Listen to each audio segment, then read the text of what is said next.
Hello, hello, hello. My name is Robert. I am the recovery guy, and you have entered into The Fix.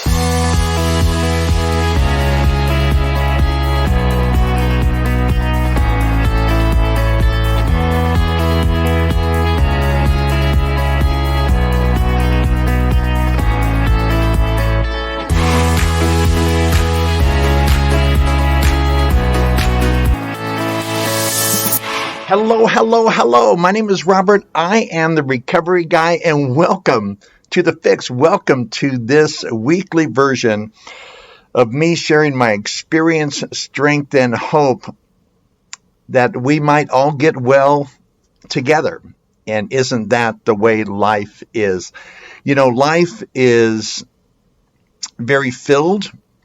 We're going to talk about that today with opportunity and excitement and energy, or it is the last place we want to be.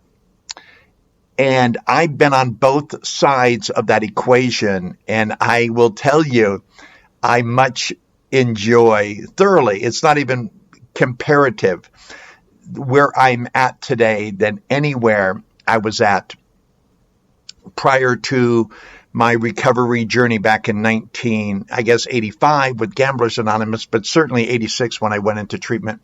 You know, Zig Ziglar, one of the greats that I've always followed along the years with many other mentors and authors and motivational speakers. Zig Ziglar says he has been poor and he has had a lot of money, and he learned a lot when he was poor, but he rather enjoys having a lot of money so much more. And isn't that true with us? We've learned so much as we were going through whatever we went through to get to the other side to where we're at today, and we would never discount those opportunities and situations where we gained insight into empathy and understanding of what others are going through. But living this life today, as we now live it, is everything we've ever wanted. You know, today, and I was reflecting on this, today's podcast is podcast 240. 240 times I presented 30 minutes to you, reflecting on the different aspects of living, not just as a person of recovery, because that puts you and me in a box, but as people of life. And today's podcast is called Rules to Live By. I believe, and if you disagree with this, you know, you're more than welcome to have at it. If you strongly disagree with this, message me, call me, and let me know why my premise or position is wrong. Now, let me qualify with what I'm going to say is that this is over time. Certainly when I first came into recovery and began to have a new way of living, I did not feel this way, but I hung around people who did. And so I sort of piggybacked off of their energy, their enthusiasm, their mentality, kind of like fake it till you make it, or, you know, I'll take what you have and I'll use it until I can adopt my own, that side of mentality. And it was always to live a normal life. And I was telling my friend Wendy a couple of years ago, I'm so proud of Wendy and the development and what she's grown into as a person and as a very healthy person. And we talked about normalcy. And Wendy was ever wondering, will I ever feel normal? And my response to Wendy was, are you acting normal? Do you live normal? Do you conduct yourself as a normal person? Would anyone out there know of your addictive history if you don't tell them? And she said, no, because people think I'm normal. I said, well, guess what? You are normal. And isn't that what we strive for? Didn't we used to feel like we were an obvious square peg trying to fit into a round hole? I mean, that was how our life was, but we even took on that persona. We thought that that's how others viewed us, and their perceived view of us got me us feeling so uncomfortable, it created a certain amount of pain, which we needed relief from. When we come into treatment and recovery, and again, no matter where you're at in life, I believe this whole planet needs to be in recovery. I don't care if you say, well, I'm not an alcoholic, I'm not a drug addict. Well, you mean life is easy for you? Life is easy for you to comprehend? I know so many individuals who have never walked through what many of us who are listening today have walked through. I have many listeners who've never been addicted to alcohol, never been addicted to drugs. They're on their same marriage. They've never thrown up 3 times a day. They've never lost a paycheck to gambling on-site or in person. All the things that we come in with. And yet they look at me and say, Robert, help me understand how to live, because this is a challenge. That is a challenge. You know why? Because they're normal, just like you and me. And there's certain extra things that you and I experience because of our addiction, because of our behavioral challenges. But when you set all of those things aside, we need rules to live by, because life can be challenging just because it is life, right? I tell people all the time, there are certain things that you are going to go through in life because it's life. And there's certain inescapable realities of living. Sometimes we dodge a bullet or get around a circumstance or something affects our neighbor but doesn't affect us. Do you ever see like a tornado path down through Oklahoma, Tornado Alley? You'll see these tornadoes come through, and they'll come through quarter mile, half mile, the F4s and F5s, maybe 3/4 of a mile or a mile wide. Did you ever see the destructive path where one house will be destroyed, the house next to it will maybe lose a roof, and the house on the other side of that, you wouldn't even know that a tornado came by if you didn't see a full picture of that. And sometimes that's the way life is, right? I don't know why certain people suffer. Like Andy Kaufman, great comedian. He was on Taxi and very funny guy. Andy Kaufman died of lung cancer and he never smoked. Go figure that out, right? But these are things that happen to us because we're a part of living. So one of the things that we try to do is incorporate rules to live by into our life, reasonable rules that it doesn't inoculate us or insulate us from things happening in our life, but it prevents things. It's kind of like I probably won't get hit by a bus today because I won't walk in front of one. Does that make sense?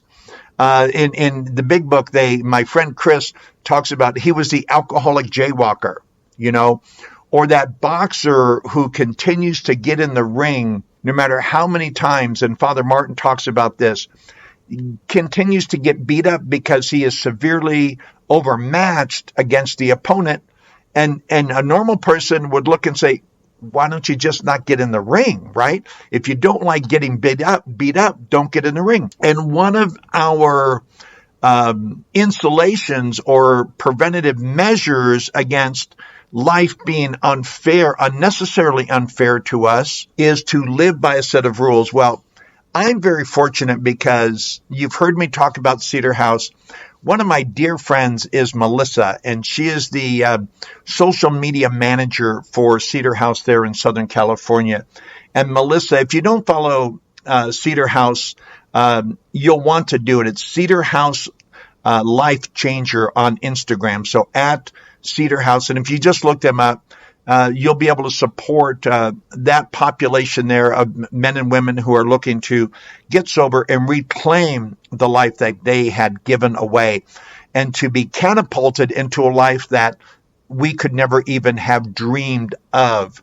But Melissa posts a lot of great things on a regular basis, and I asked her the other day if I could use this. Now, they're actually tips to staying sober, but with her permission, I've sort of reworked them because, life is meant to be lived according to a set of rules, right? I used to conduct my life as a very selfish and self-centered person. Everything revolved around me. Ask anyone who knew me. Mom, dad, brothers, sisters, ex-wives, children. If it didn't serve me, there was a likelihood I wasn't going to do it or didn't participate in it. And if I did, it was unwillingly. So within that self-centeredness, I decided that I would live however I would want to live, and life would just have to accommodate me. That's like the living definition of self-centeredness. But that is not how it works at all. There are certain rules that I must follow if I am to live a healthy and productive life. Now, I have some latitude in how I conduct myself, but whether I live by a set of rules has been determined long before I began living this life. They were already in place. As a matter of fact, I found myself contrary to these rules of living. You know, when you're caught in a riptide, don't fight against it. They tell you to swim along almost diagonally toward the shore, and eventually you will get to the shore. That is a rule of a riptide. Because if you fight against it, you will drown. And that's what I was doing. And it was only when I started to go in direction of these rules that I start to live a productive life. And that's what I love about 12-step programs. 12-step programs are not designed to teach a person how not to overeat, gamble, engage in sexual immorality that destroys a family, alcohol, drugs, you name it. It's designed to teach us how to live by rules, and based on that, those lifestyle changes, those choices, I will no longer want to self-medicate or be distracted by behavior. So today I have a choice. I can either live a life that allows me to be happy, joyous, and free, or I can subscribe to a life of confusion that would lead to nothing less than pain and discomfort. Now, the great news is I found the rules to be very reasonable and easy to follow. And I hope as we work through them today, it will be the same for you. So let me tell you what Melissa posted the other day, and then I'll sort of let you know how I rework them to accommodate a broader population that many of you come from. Again, many of my listeners message me, and they're not addicted to a substance or behavior, but they're engaged in this thing called life, and life just has rules, and they are inescapable rules that we all must live by in order to coexist in a harmonious fashion. So I love these rules because these rules apply universally, and yet they're very direct toward people of recovery. So Melissa says here, there are tips to stay sober. And the first one is attend NA or AA or NA meetings. And of course, an OA, GA, SA, EA, you name it. But attend those meetings. Have a regular schedule and a commitment to learn. It says make new and sober friends. One of the rules of recovery is change old playgrounds and old playmates. So make new, and changing playgrounds is by attending meetings we didn't attend when we were out there ripping and running. And we make new friends, some in those meetings and some in the course of life. I love the next one. And this is where, when I was reading what Melissa had put down as these tips, this is a universal rule that everyone, and maybe especially addicts like you and me, and those addicted to a negative behavior, destructive behavior, maybe we need to do a little bit more because maybe we have a clinical diagnosis that causes us to make sure that our mental health is in order, but maintain your mental health. Oh my goodness. I, as a person who was diagnosed with OCD, and I'm probably just a little ADD, right? At least I get distracted very easily. We need to maintain mental health. We need to be aware of our mental health condition. And my friend Wendy and even Burke can speak more on this. And even my friends at River Community and Social Model Recovery, because they deal directly with dual diagnosis participants, but maintain your mental health. Understand we have a mental health issue, help overcome that issue clinically with treatment, with medication, what have you. But once we have reached a stable condition, then we need to maintain in order to stay mentally healthy. Be of service. Well, I love that. And I'm going to talk about that even more so. And then, of course, be aware of signs of a relapse. Now, you might think that is pertaining to people of addiction. And in the way that Melissa framed it, it was. A relapse is falling back into that, using that substance or that behavior. But relapse isn't an event. Relapse is a process, and we're going to talk about that. So, Melissa, thank you so much for these points. And now let's go ahead and cover what I call the rules, and we'll break them down, and you'll see where these apply to everyone across the board, not just people of addiction, such as you or me. So the first one, Melissa had attend AA or NA meetings. I reworded that to attend structured gatherings that lends itself to positivity, right? Attend structured gatherings that lends itself to positivity. And I use these words carefully because one of the things we need in life, and a rule of life, we need structure, not rigidity, not like a fundamental Baptist like I was. Nothing's wrong with being a Baptist, but being a fundamentalist that shuts you off from other people. Religiosity, which is a man-made approach to a spiritual condition or reverence, can be harmful, can be negative, because it has a very different approach to what it views as truth, right? So we need to attend that. And I should have said regularly attend. It is what it is. But we need to attend structured gathering. And we need to regular attend, because don't just try it once.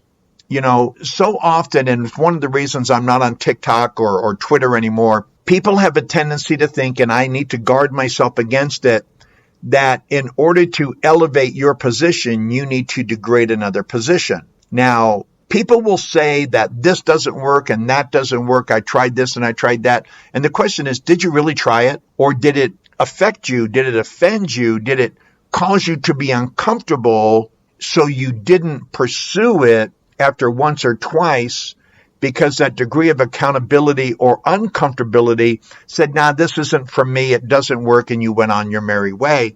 You still haven't changed, right? So regularly attend a structured gathering that lends itself to positivity. And I want this to be a universal approach, because maybe you are a religious person. Maybe you were raised a Catholic and you love Catholicism and you love that teaching. Maybe you're Muslim. Maybe you are Judeo-Christian. Maybe you're LDS. Maybe you were raised as part of the Buddhist network. Whatever your inclination is, where you find a spiritual connection, a confirming or reaffirming positive connection, go and attend those meetings. Now, I found that best for me in AA and NA, and obviously OA and all the other things I qualified for. Over time, though, it graduated into other gatherings. So if you're not comfortable with AA or NA, who cares? Find a support group. Find a group of people, preferably in person, right? Because proximity, I believe, breeds accountability, right? Social media is good as a support, but I've done podcasts and I've talked to people about the dangers of social media recovery. I don't think it exists, because it's too easy to block me. It's too easy to kick me out of your life if we don't meet. And that's just what I believe. So attend structured gatherings that lends itself to positivity. Number 2, make new friends that are in alignment with positive life choices. That was so important to me. I saw these people. There was a couple different types of people. There's obviously more than that. You know, it says, misery loves miserable company. Have you ever heard that phrase before? Well, in my opinion, my experience, I've been taught that's not completely true, because misery just doesn't love company. Misery loves miserable company. Like water seeks its own level, which is a scientific principle based on gravity and slope and so on. And you'll notice that when you get in the shower. You ever notice how the shower, all the water drains and flows? That's on purpose. It's a drain pan that's sloped intentionally because they want the water to go in a particular direction. And that's the same way with people. People have a tendency to migrate to that level of thinking. And so when I find myself in alignment, I want to be in alignment with positive life choice people because I want to go in that direction. I want to make new friends and I want to secure relationships. An example, my brother Jim is coming out in next week, and my sister-in-law Anna, we're going to go see Elvis Costello, and love Elvis and the Imposters. Anyway, my daughter Sarah Jane, the other day we were chatting, and she's really excited to see Uncle Jim and Aunt Ann and the kids and all that sort of thing, little family reunion. And so she said, you know what? It never surprised me that you're such great friends with your brother Jim, because you're in such and she used this word, you're such in alignment with this thinking. He's so much like you. He's positive. He's funny. She thinks I'm funny. You love music. You love all these things. There's such great alignment between you. It never surprised me that you were such good friends with him. And I thought, how cool is that? You know? And so many people like my friend Will or Wendy or even Susie, who is an Al-Anon member, and other Al-Anons that I've met along the way. We may come from a different direction, a different side of the table, but we are people who want to associate ourselves with people who are making positive life choices. Because positive life choices, according to the rules to live by, have a tendency to gain positive results. It's that garbage in, garbage out. Well, goodness in, goodness out. And the law of attraction, if you study that at all, will lend itself to that principle also. Thirdly, just to play off of what Melissa was talking about, where she says, maintain your mental health. I like to take a daily mental inventory to maintain a balanced mental health. If I don't know where I am in the moment, I don't know what adjustments to make along the way. And that's that maintenance. You know, maintenance is a funny thing. I'm not a mechanic in terms of knowing how to fix many things, especially on my vehicle. They're electronic. They can be very complicated. I can change a tire and fill my oil and fill my my windshield wiper reservoir, that kind of thing. But what I'm good at is paying attention to sounds. I know, because I've driven in good vehicles and I've driven in some clunkers, right? Kind of like my life.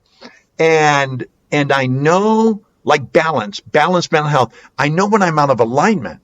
I know if I take my hands off the wheel and my vehicle has a tendency to go straight, I'm in good alignment. Tires are balanced, even wear, my tow bar is in line, all the things that alignment brings. And so, but if I know if it pulls to the left, toe out, to the right, toe in, whatever term they use, but I know, hey, I need attention here.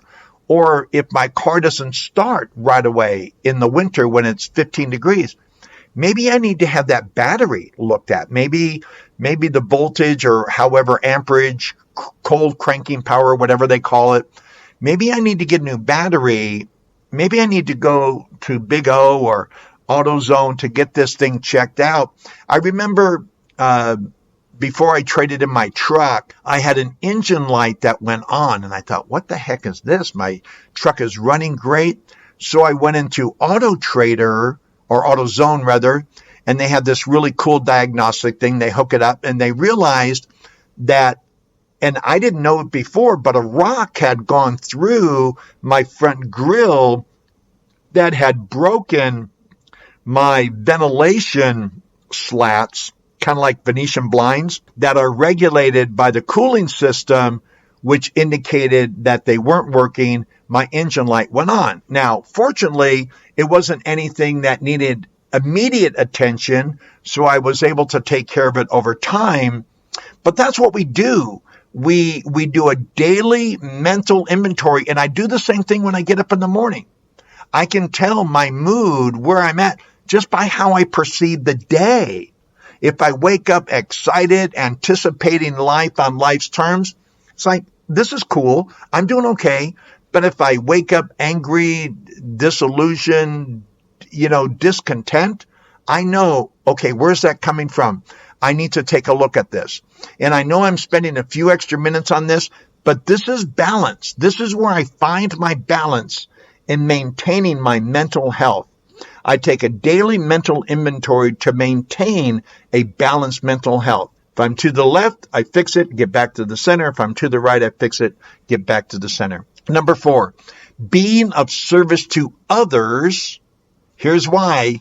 Not only serving is the right thing to do, every biblical, monotheistic, Buddhist network, every spiritual approach will say, I must be second and others may be first. He who shall be last will be first, or however that biblical phrase goes. You know what I'm talking about.